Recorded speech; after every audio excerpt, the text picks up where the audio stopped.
Good morning, everybody, and welcome to IGTV. This is a production of New York City Metro Infracard Members Alliance, and we have on with us today Mor Ahuvia from RSA, the Security Division of EMC.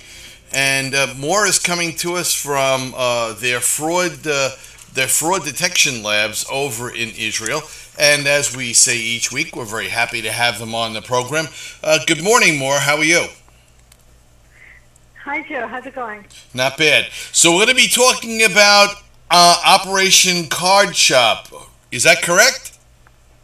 That's correct, Joe. All right. So just 2 weeks ago, on June 26th, the FBI announced the largest coordinated international law enforcement action in history directed at carding crimes, and that was a direct quote from their announcement. And this really is a major step in terms of, steps taken to root out carding crimes, which have to do with purchases online with stolen credit cards. Mm-hmm. So today I'd like to basically go into two major points here. First of all, why this is such a major achievement for the FBI. And there's two noteworthy aspects here. First of all, they managed to garner very wide international cooperation from law enforcement agencies in 13 different countries. So that's, a very major accomplishment for them. Secondly, this is the largest operation, as they announced, against carding crimes. So this is really a major benchmark for the FBI. And just to give our audience some background, because some of us may not be familiar with the operation itself. So this operation ran from, first of all, we're talking about a sting operation, so it was all undercover. So from June 2010 to June 2012, the FBI ran an undercover carding site. Now, carding sites are basically underground venues where fraudsters go online and can traffic, buy and sell stolen credit cards, as well as discuss, various methods with which they can convert stolen information or stolen credit card details into cash or stolen goods. So, like any other carding site, the FBI made sure to make it as credible as possible. This was a member-only venue, as these venues usually are. You had to, if you wanted to be a member, you had to be vouched for or pay a registration fee. And then once you were made a full access member, you could take part in discussions. You could buy and sell compromised payment information or any other hacking tool that you wanted to. And as far as, why this is such a major achievement for the FBI, thanks to this operation, 400,000 stolen credit cards were reported to affected card issuers. So this is a really massive number.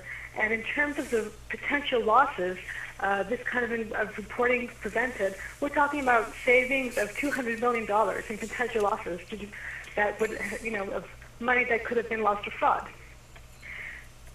And in terms of bringing criminals to justice, so thus far 24 arrests have been made in 8 different countries, in Europe, in the US, as well as in Japan.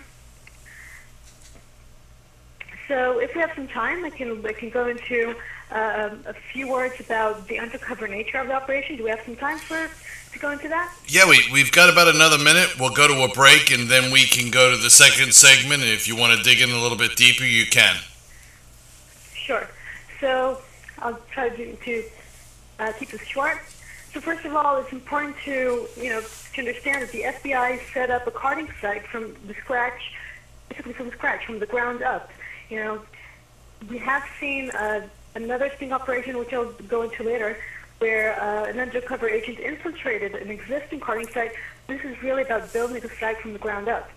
Now, as far as what kind of monitoring work they did, well, when you wanted to register to the site, you'd have to register with an email address, and you'd be logging with your IP address.